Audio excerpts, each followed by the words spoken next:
So magandang hapon muli sa inyong lahat at nakita niyo na ang aking munting teacup. Ibig sabihin simula na tayo sa ating programang 20%, ang programang puno ng puso para sa ating seniors at para sa ating lahat.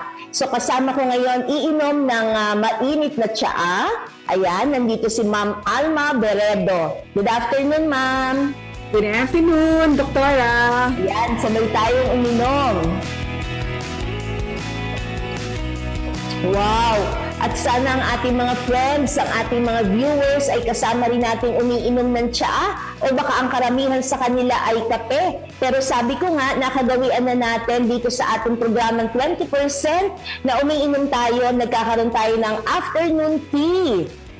Medyo saucy ang dating, ano? Pero syempre, maraming dahilan para tayo ay magsaya sa araw na ito kahit na maraming problema sa ating kapaligiran. Kaya sabay-sabay tayong magpuri sa Diyos. Let us praise the Lord and And give Him thanks.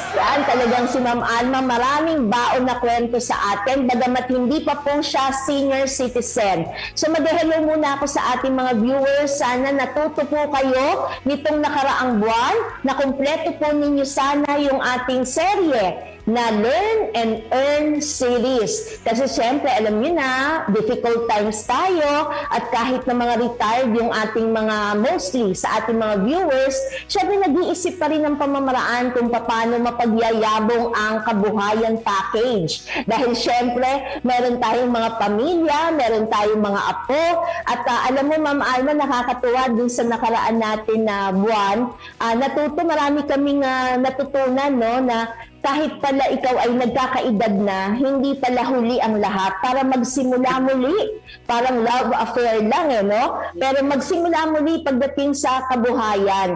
Kaya kung yun ay pinag-usapan ng Learn and Earn series, ngayon naman, harapin naman natin. Maaaring ang karamihan sa viewers natin ay retired na.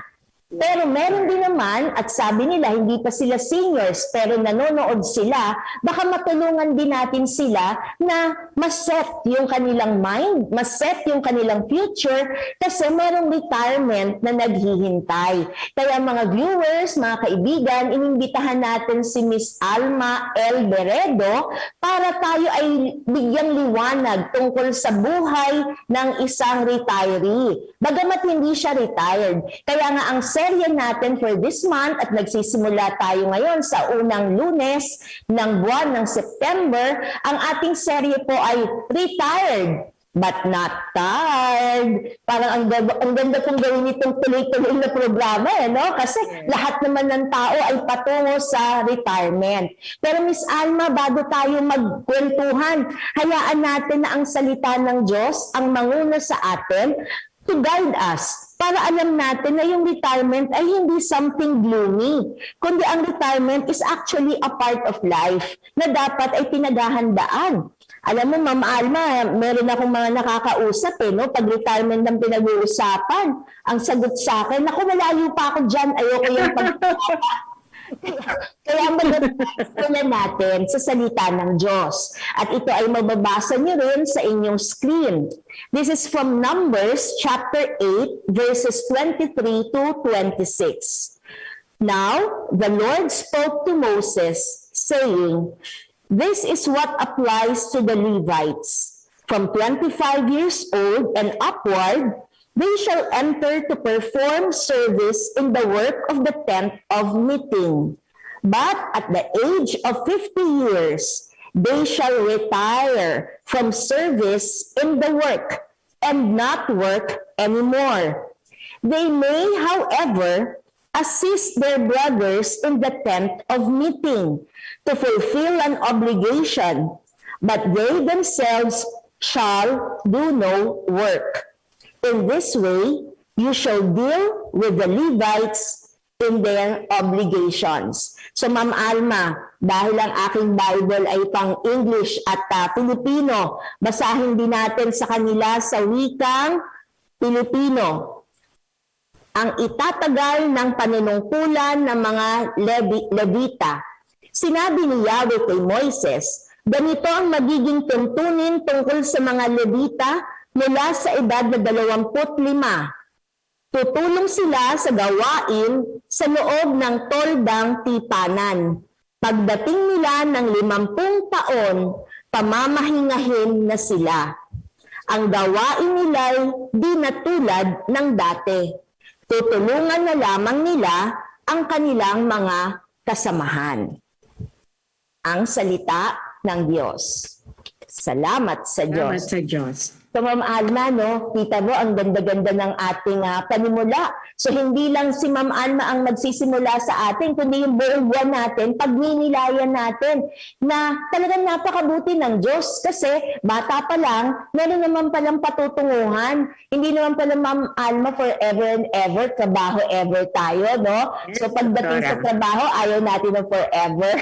Pero sa kaligayahan, gusto natin ng forever. Okay, so ito na. Pakinggan na natin si Miss Alma at kung may mga katanungan kayo, pwede nyo nang i-type dyan sa ating chat box. Gusto nyo i-text at mga textmates ko naman kayo.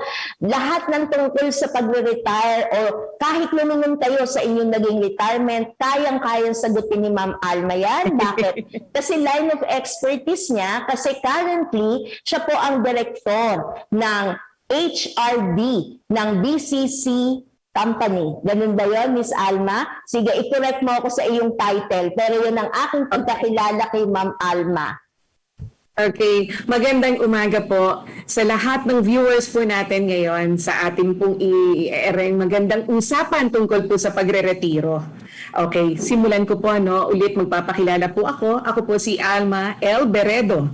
At tama po yung sinabi ni Doktora, ako po yung direktor ng HR dito po sa aming kumpanya na tinaguriang BCC and CAT Security Group.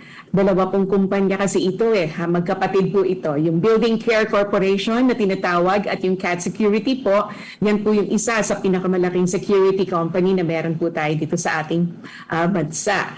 Okay, so pag-usapan po natin ang tungkol po sa pagre-retiro. Tama po si Doktora, medyo sabi po niya, hindi pa raw po ako retiro. Pero Doktora, to correct you, few years from now, magre-retiro na ako. At sa totoo lang talaga, marami akong paghahandang ginagawa. Kasi hindi biro hindi biro. Kasi from the luxury na na-enjoy mo yung buhay na meron ka right now as an employee. And then all of a sudden, eto na, kailangan mong magpirmi na sa bahay. Okay? So, yun yung mga paghahanda na dapat nating gawin. Okay? So, bibigyan ko lang po kayo ng mga ilang mga kaalaman tungkol po sa pagre-retiro. So, meron po tayong tinatawag na Republic Act 7641. Yan po yung tinaguriang retirement law. Okay? Retirement pay law na tinatawag po natin sa industriya. At yan po ay nasasaad po sa ating labor laws kung saan pagdating po natin ng tamang edad, ito na po yung panahon na sabi nga po kanina sa Biblia, tayo po ay magpapahinga. Okay. So, dalawang usapin po ito kasi meron po tayong dalawang klase ng pag-iempleyo. May tinatawag po tayong private, okay? Private employment at public employment o yung government employment po. So, napag-uusapan po dito, natural, kapag ka po private, ang medyo isa pong tinitingnan po namin lagi dito ay yung SSS benefit, yung pension benefit po. And then the other one po, pagka po tayo ay sa gobyerno naninilbihan, syempre po, meron po tayong tinatawag the Civil Service Law and Regulations po na kino-cover po yan ng GSIS natin. So ako po, in my practice po, mostly ang pinasukan ko po kasi ay private. Kaya po medyo mas marami po akong kaalaman pagdating po sa private practice, pagdating po sa retirement law. Okay, bagamat meron po tayong SSS at GSIS na papaloob po dito sa 7641 na pag-edad po natin na may tinatawag po tayong optional retirement which is 60 years old and mandatory retirement po at the age of 65. Meaning, pwede po tayong magretiro sa edad po na 60. Pero kung gusto niyo pa pong magpatuloy, pwede pa naman po.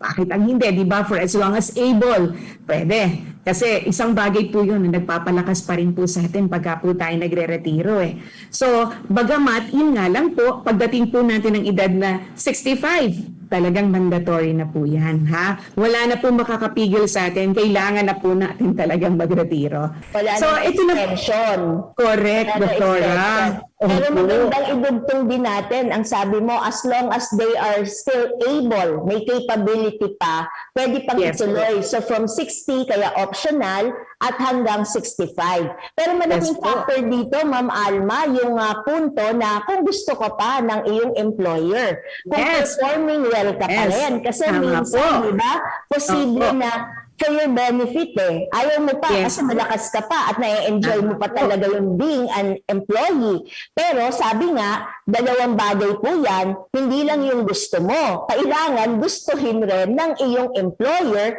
na talagang sa pananaw nila ay nakaka-deliver ka pa rin. Magandang punto yan, hindi ba Ma'am Alma? Para Tama both po. ways, nagsusumikap tayo na ihanda ang sarili for that benefit. Kasi it's a benefit Tama ba Ma'am Alma? Tamang-tama po yan, Doktora. Okay, kasi marami rin po kami mga experience na ganyan sa ating pong kumpanya, no?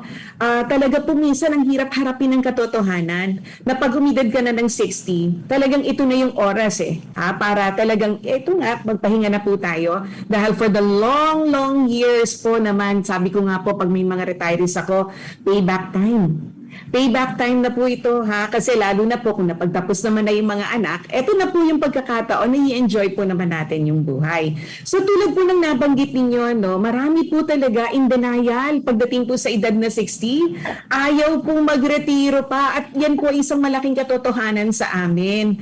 Kaya sadya po naman talagang minsan kailangan nyo pong kausapin, ipaunawa kung ano po yung mga po pwedeng maging buhay nila after retirement. So isa po yan sa ginagawa. Marami kang karanasan marami ka nang naparetire, na ihanda mo sila. Pero totoo ba na parang yung tao, kasabayan pala kasi ang pangalan ng programa natin 20%. Na Yes. naghuhudyat na pag nag 60 years old ka na, ang dahil Yes. mo 20% discount sa buhay mo. Correct. Pero di ba, yun ay come on lang, yung mga 20% discount ng seniors. Is it possible na kaya yung tao in denial siya na hindi pa siya senior kasi alam niya na katapat nun ay magre-retire na siya? Yes. Totoo po yun, Bagamat perks ko pong maituturing yung 20%, kaya nga po, nung sinimulan po ninyo yung programa, sabi ko, napaka-perfect talaga po nung term na ginamit nyo, yung 20%. Okay, so totoo po yun, yung sinasabi po natin, yes, yung 20% na yan talagang pang-kamon lang po yan pang-entice po yan. But the reality is, talaga medyo talagang darating at darating po talaga dun sa, yung sa usapin na, tatanggapin ko na ba o hindi ang katotohanan. So, yan po yung mga nararamdaman po ng mga nagre-retiro talaga natin. Kaya ako po dinadaan ko na lang pagka kinakausap po yung magre-retire, no? Unang tinatanong ko po talaga, okay, kasi medyo syempre po, after 60 years old, no, doon po sila pupunta sa akin. And ang yun na nga ang tanong ko, unang question lang po, Doktora, kasi para medyo ma-feel lang nila, kumusta po ba? Nai-apply na po ba natin yung senior citizen card natin? Oh. Okay. So, Yes, kasi parang come on pala yung senior citizen card natin, totoo po yan, Doktora. Kasi talagang pagka maipaintindi mo sa kanila yung mga perks po ng ating pagiging senior, yun po yung talagang parang naglilinaw po sa isipan nila, nga pala, may maganda palang hinaharap itong aking pagre-retiro. Isa-isahin nyo sa kanila yung mga pribilehiyo po pagka nag-senior kayo sa discount card na yan. Medyo napapangiti ko na po sila. Pero sa totoo lang po talaga, medyo mabigat at the start. Okay, mabigat po talaga yan. So Ma'am Alma, sa iyong larangan, sa HR, ilang tao ba ang hawak-hawak mo? Doktora, medyo ito po yung kumpanyang minahal ko po talaga. Bakit? Kasi po, ako naman po yung nagsimula talaga na malalaki na talagang grupo ang hinahawakan. Pero ito pong grupo namin ngayon, almost 5,000 po kami. After the pandemic pa po yan, Kasi before siguro po, nung wala pang pandemic, medyo mas malaki po yung grupo. Alam naman po natin yung naging epekto. Siguro po, umaabot po kami ng mga 6,000 to 7,000. Nationwide po kasi ito. Ayan. So kaya ko naitanong yan, hindi dahil gusto kong malaman kung gaano kadami yung nagpapasakit na ulo mo o nagpapangiti sa'yo. Kung hindi yung karanasan po, para matutuwa yung ating mga followers na kaya pala ganun pala kalawak yung kumpanya, kaya malawak din yung kanya na ibabahagi sa atin. Kasi Ma'am Alma, ayon sa statistics, gusto kong i-validate mo sa iyong karanasan na maraming tao ang hindi masaya na nakapag-retire kasi they were not prepared. At ayon sa statistics, ang top 3 daw na dahilan na hindi sila naging masaya na nakapag-retire ay they were not mentally prepared. Yun ang top answer. Ang pangalawa, lack of finances. At yung pangatlo, ang dami ng sakit. So can you validate that, ma'am? 100% or 101% correct.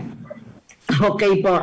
So, totoo po yan. So, talaga pong sa patungo po tayo sa pagre-retiro, marami pong paghahanda ang dapat po nating isagawa. Kasi talaga pong mabigat po na usapin yung tulad na lumabas po dyan sa statistics ninyo. Totoo po yan. Marami na po talaga. Kasi kami po, 47 years na po kasi yung kumpanya namin. And given that population po talaga, siguro sa loob po ng isang buwan, on the average, siguro po mga 10 ang mga nagre-retiro. Okay?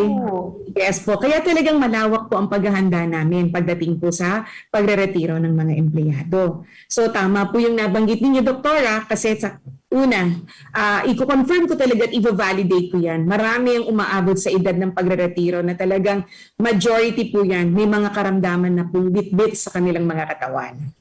Totoo po yan. So talagang medyo syempre lalo pa po pag kami mga karamdaman na yan, maraming iniisip po yan yung paghahanda. Idudugtong ko na po, Doktora. Kasi syempre alam po natin sa kasalukuyan na nag-eempleyo sila prior or papunta sa pagre-retiro, may mga maintenance medicine na po yan, Doktora. So kasama po sa agam-agam nila na saan na ako kukuha ng pang-maintain ko. So yun nga po, kaakibat ng karamdaman po nila, yung finances po natin. Lalo pa po, kaya isa rin po sa tinatanong namin, kumusta ang mga anak? Napagtapos na po ba?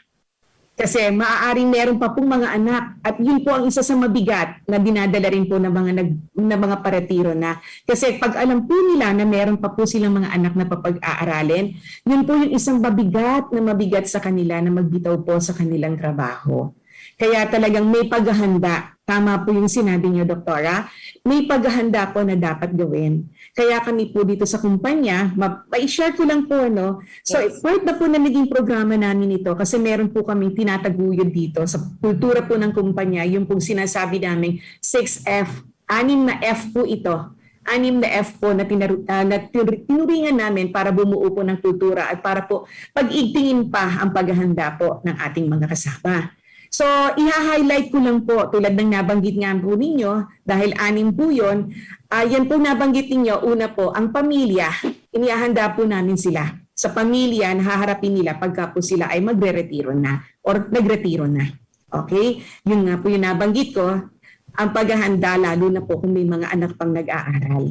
Opo, kasi ang takot po na baka hindi na makapagpatuloy ng pag-aaral, kasama po yun. Kasi wala na po yung tatay or nanay na magtataguyod at magbibigay po ng pang-araw-araw ng ating pamilya. Ang pangalawa po ay ito na po yung tinatawag kong fitness. Another F po yun dun sa 6F namin. Tulad ng nabanggit nyo nga po, ang pagkakasakit. Talagang talamak na po yan, Doktora. Sa amin pong mga empleyado, lalo na po sa mga gwardiya, Doktora, kasi talaga pong isa yan sa madalas pong nagiging karamdaman, yung pong tinatawag natin tuberculosis. Kasi syempre po, medyo ang trabaho po nila puyatan. Okay, so alam po natin humihina po ang baga nila. So yun po yung mga sakit na nararamdaman nila at kung patuloy pa rin po silang magagamot, yan po yung kailangan natin i-sustain pagdating po sa financial at saka sa fitness po. Kaya kami po talagang ginagawa po namin na tinuturuan po namin sila ng mga fitness programs para po sa paghahanda nila. Kasi hindi po pwedeng tumigil. Di po ba alam niyo naman, Doktora, kung gaano katitikas dapat ang mga gwardiya. Yeah. So marami rin po talaga kami mga gwardiya na talagang kahit po nagretiro yan, hindi niyo po makikita sa hitsura na fit sila po talaga ay 60 na because talagang yung pag-exercise hindi po nawawala yan sa regimen. Alagaan nila, na-maintain nila talaga. Kaya patuloy po namin yan ipinapaunawa sa kanila na hindi dapat matigil ang kanila pong pangangalaga sa sarili nila. At syempre po, yung financial na parte po dito, another F po yun. Kaya nagkakaroon po kami ng financial freedom or financial literacy program po, Doktora.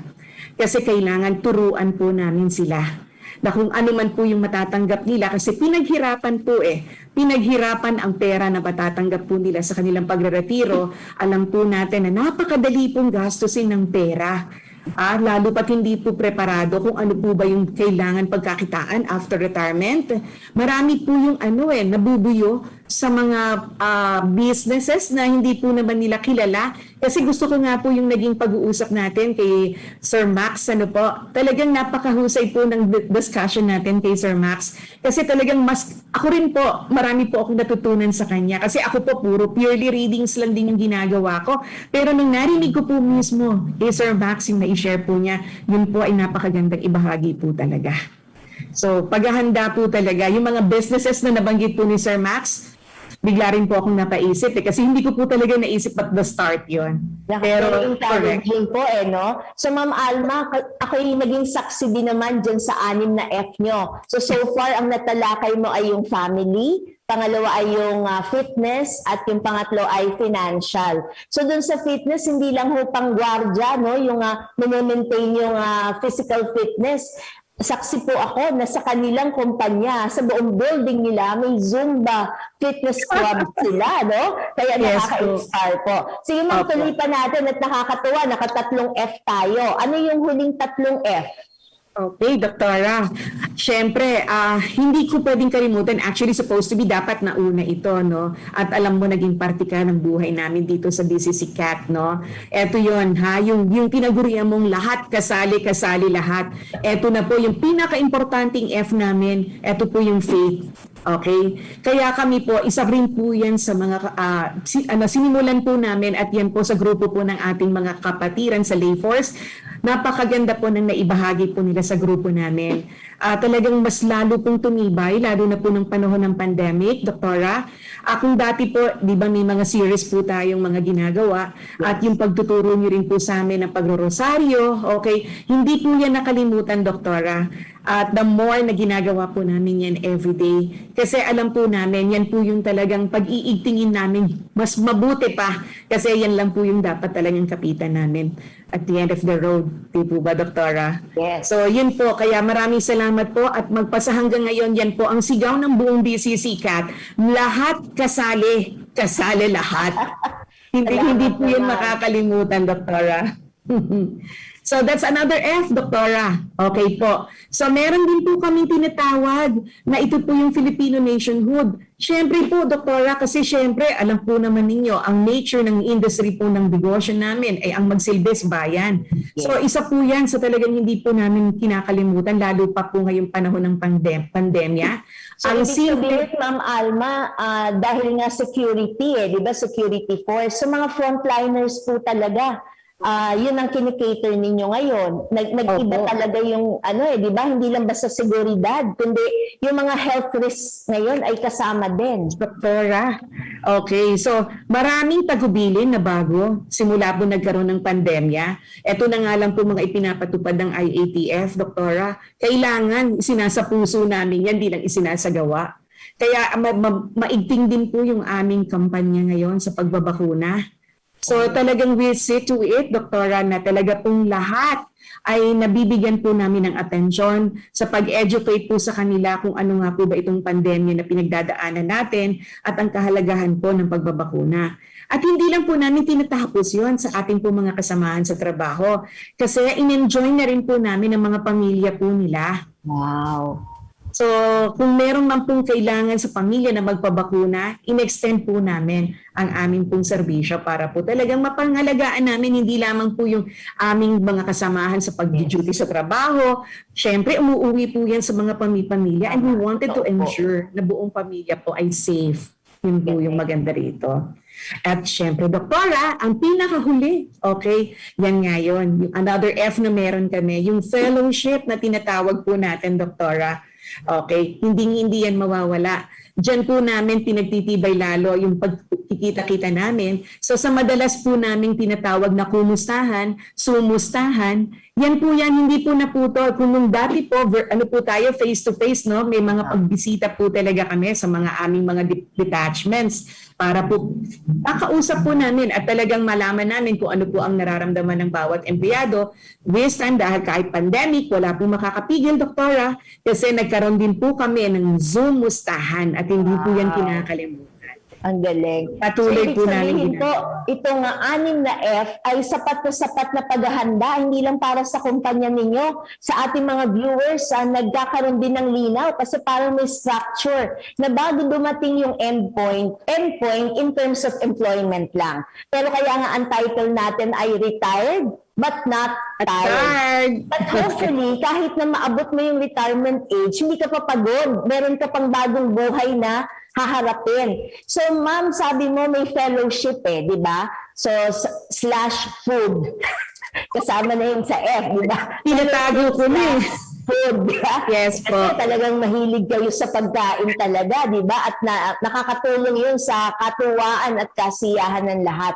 So pagdating ng retirement, ano po ba yung mga nakita nyo at naranasan na yung tao, pag siya ay may party, di ba? May ito-throw kayo na retirement ceremony or retirement ritual. Nire-ritualize, Yes, di ba? May seremonya sa tingin nyo, ito ba ay nakakapagpasaya sa kanila? O sa totoo lang ay nakapagpapalungkot sa kanila? Yun sa may katawan. Masasabi ko pong nagpapasaya. Okay. Nakikita po naman namin sa faces po ng aming mga retirees. Bakit po, Doktora?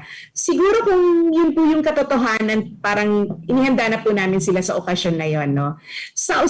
Dun po sa gathering na yon, Doktora, ang maganda pong nangyayari doon na ibabahagi po nila yung mga success stories po ng ating mga retirees. At magugulat na lang po kami, syempre, sino po ba yung mag-iisip na umabot ng 60 years old? Tapos lagi po nilang sinasabi, ano bang trabaho?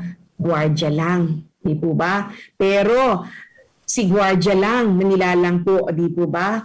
Nakapagpatapos ng anak na doktora, ng abogado, okay? Mga inhenyero, mga nurses, ng mga frontliners po natin ngayon, no po?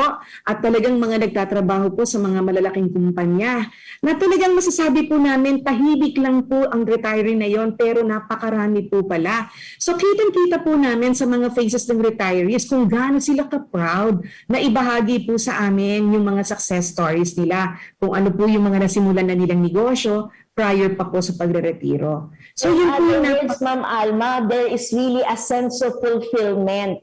Kaya pag sinabi mong towards retirement, something to look forward pala. Kasi parang nire-recap mo yung buhay, nakikita mo na yung bunga ng mga pinagsurapan. Opo. So ma'am, ano pa bang karanasan na matapos ang retirement, bumalik sa opisina nyo, kumusta ba sila? Yung kunyari, 10 years after the retirement, how are they? Oh, meron, Doktora. At talagang paparadahan ka ng mga sasakyan na na-invest na nila. O di ba, nasa harapan ng building namin. At talagang sasabihin pa, yung pong sasakyan na yon, akin po yon. O di po ba? Wow. Kaya talagang nagugulat din po kami. Tapos magsishare pa. Alam niyo po ba, yung natanggap kong pera, ininvest ko po yan para po dun sa pagpaparenta ng speedboat dito po sa isang resort.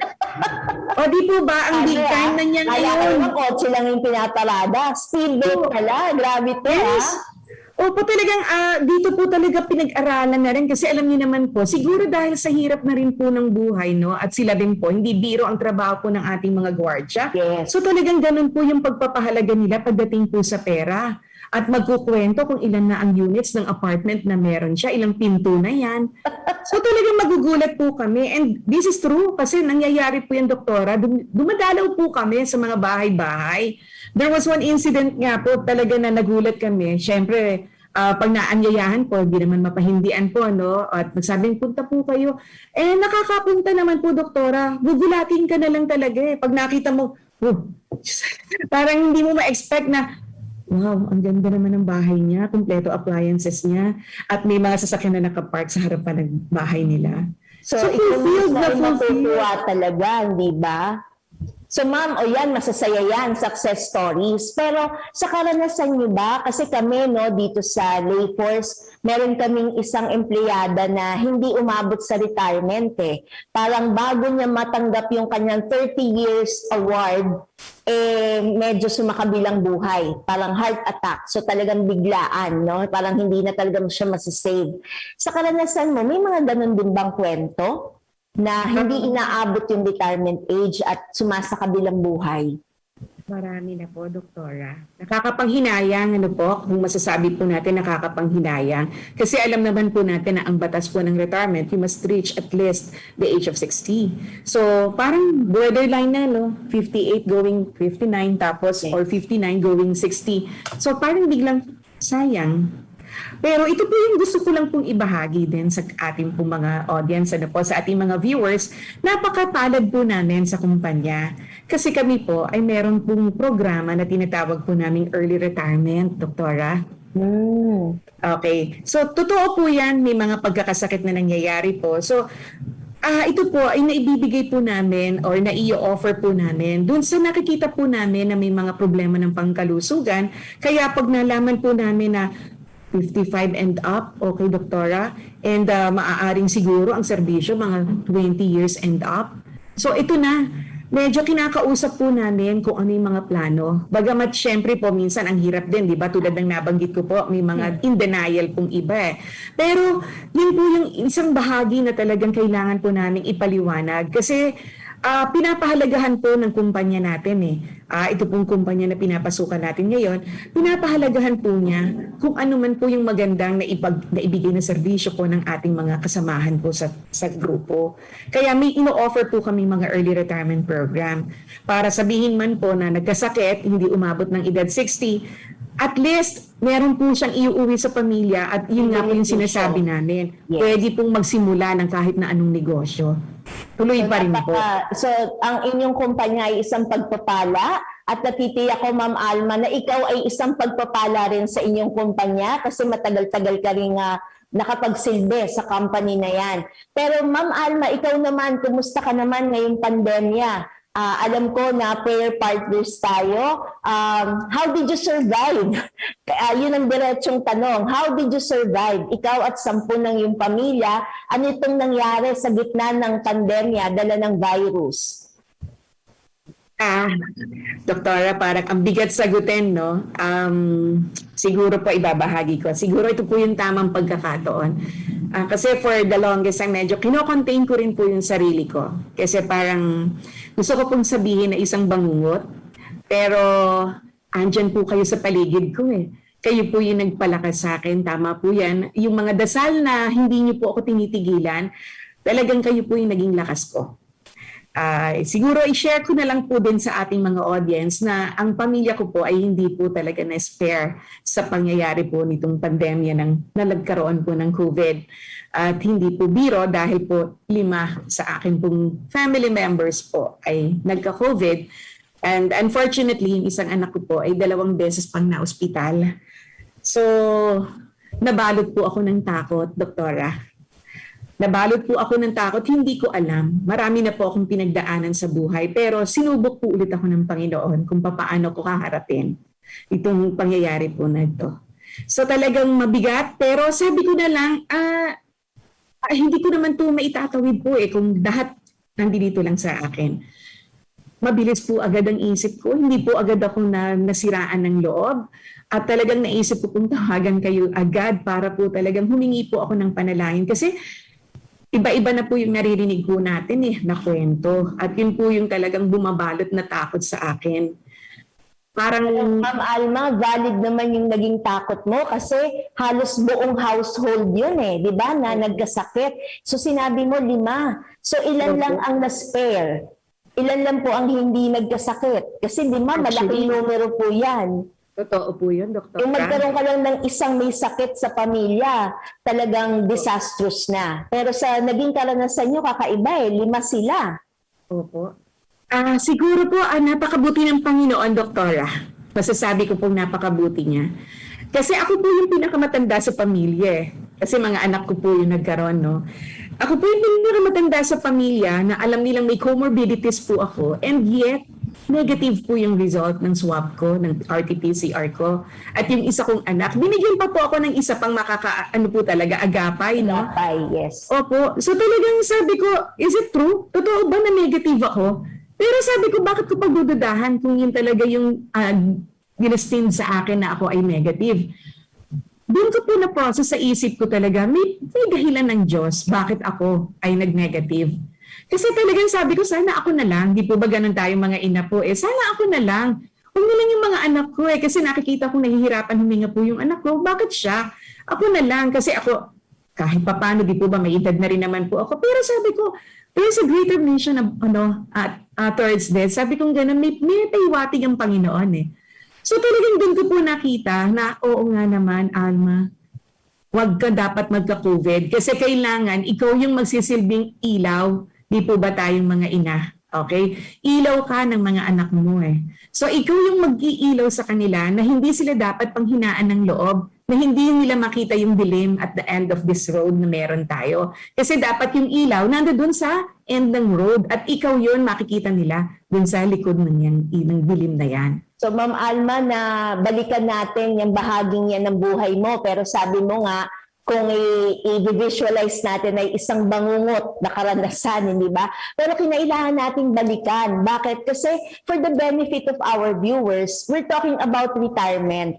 Pero sa totoong buhay lang, hindi naman yun lang yung endpoint, yung retirement.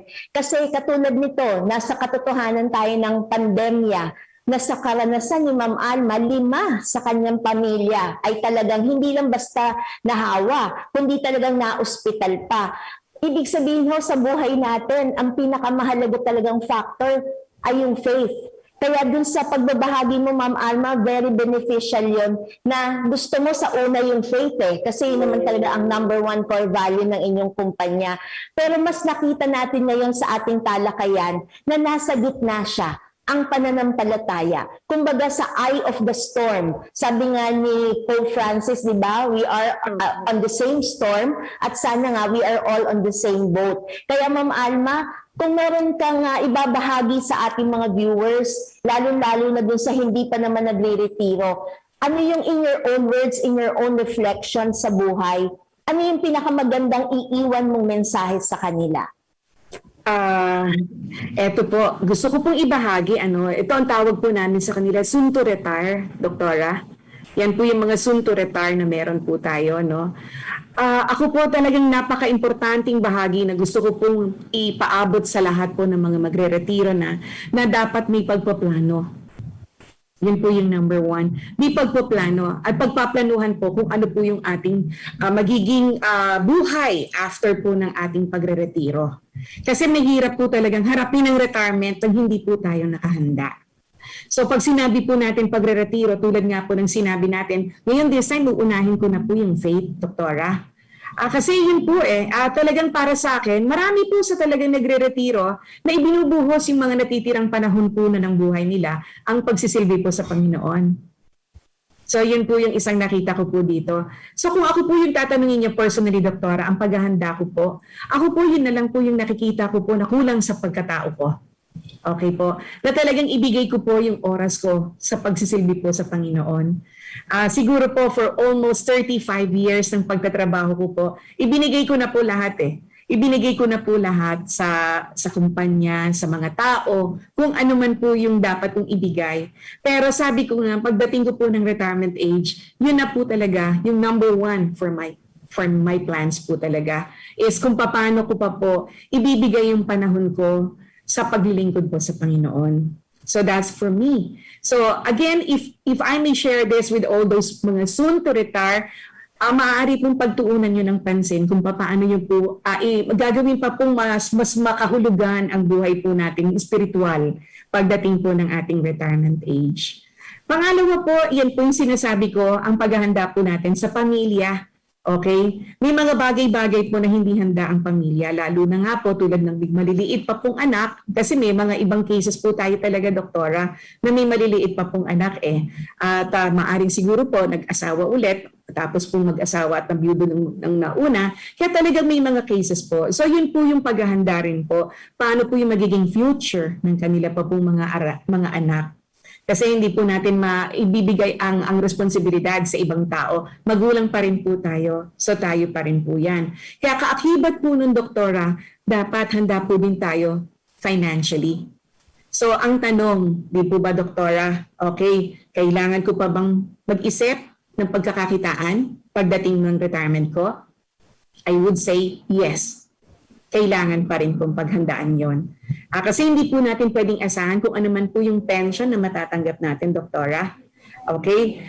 Alam po natin na syempre po sa lahat po ng nagdamilbihan sa private, alam po nila kung ano more or less ang maximum na matatanggap po sa SSS. At sa GSIS po naman, kahit papano, alam din po nila. Okay? So, dun lalaruin na lang po ninyo. Kaya natutuwa po ako dun sa paliwanag po ni Sir Max, yung pagdi-divide po kung meron kang ganitong amount and then i-forecast mo lang how many years ka pa mag-i-stay dito sa mundo. Okay? I-divide mo yan. And dun mo malalaman, so ano ba dapat talaga yung maging gastusin mo lang. So the question is, yes, totoo, may mga anak po kami, mga nakapagtapos na, may mga magagandang buhay na, but ang tanong po, tayo ba ay susuportahan ng ating mga anak? So, doktora, importante po yan. Yan po ay natutunan ko sa aking ama. Nung nagretiro po ang aking ama, lagi po niyang ipinapaalala sa akin, I have to save money. Kasi alam ko hindi mo ako pababayaan. Pero, ayoko mamroblema ka in the event na magkasakit ako. Kasi at least, ayoko maging problema mo na hahanap ka ng gagastusin. Kung magkasakit ako, dadalhin mo ako sa ospital. No. Kaya talagang yun po ang napakagandang aral na natutunan ko sa ama ko, na talagang mag-iwan or maglaan ng pera po para sa kung ano man mga katugunan na dapat mong mangyari pag tayo po ay nag-retiro na sa trabaho. So, yun po yun. Kaya importante rin, i-connect ko rin po yun, yung ating pong kalusugan, doktora. So, sabi nga po nila, o di po ba, kaakibat ng pag-edad natin ang iba't ibang mga karamdaman, pero kaya pong maiwasan ang lahat na yan. Ngayon pa lang po, simulan na po natin ang healthy living. Yan po yung mga healthy lifestyles na meron tayo. Hindi pa po huli ang lahat. So the term na ginagamit ni Doktora, hindi pa huli ang lahat. That's true. Hindi pa po huli. Kaya talagang kung may time, bakit po ang hindi mag-exercise? At kung merong dating nahilig sa mga pagkain na alam po natin na medyo hindi tama, medyo hindi ko naman sinasabi na totally iwasan. Kasi the more that na iniiwasan, nagkikrave ka lalo, Doktora. Yes, so better talaga lang na medyo adjust lang tayo ng konti and the healthy living lang muna. So napakaganda ng ating usapan ngayong hapon na ito. Pero Ma'am Alma, ang ating oras ay hanggang dito lang. At ang ating mga lolos and lolas ay mag-aalaga pa ng kanilang mga apo. Pero alam na alam ko po ang kanilang clamor na sana there is more discussion on this. Pero hayaan niyo ho, para sa ating mga taga-subaybay, umpisa pa lang ho tayo ng ating serye na Retired but Not Tired. At sa mga darating na panahon, Ma'am Alma, ay maiimbitahan ka sigurado namin dahil marami pa tayong aspeto na pwedeng pag-usapan kasi kaya nga human resource. At ilan lamang ito, ang pinag-usapan lang natin segment ay yung sa retirement. So, thank you for blessing us by your presence, Ma'am Alma, sa iyong mga sharings. At nawa talagang kasihan ng Panginoon ng inyong kumpanya kasi mga frontliners ang inyong mga inaalagaan. Kaya maganda na sa ating pagtatapos, anyayahan natin si Ma'am Alma, tayo ay i-lead sa ating panalangin ngayong hapon. In the name of the Father, the Son, the Holy Spirit. Amen. In the hands of God. More than ever, I find myself in the hands of God. This is what I find myself in the hands of God. This is what I have wanted all my life from my youth.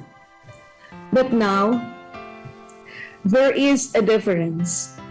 The initiative is entirely with God. It is indeed a profound spiritual experience to know and feel myself totally in God's hands. Amen. Amen. In the name of the Father, the Son, the Holy Spirit. Amen. Let us praise the Lord And give Him thanks. Maraming salamat. Hindi ito goodbye, Ma'am Alma. Sa mga darating na panahon, tayo magsasama-sama pa. To our viewers, to our friends, see you again on Monday, 20% ang programang Puno ng Puso para sa mga seniors at para sa ating lahat. Bye!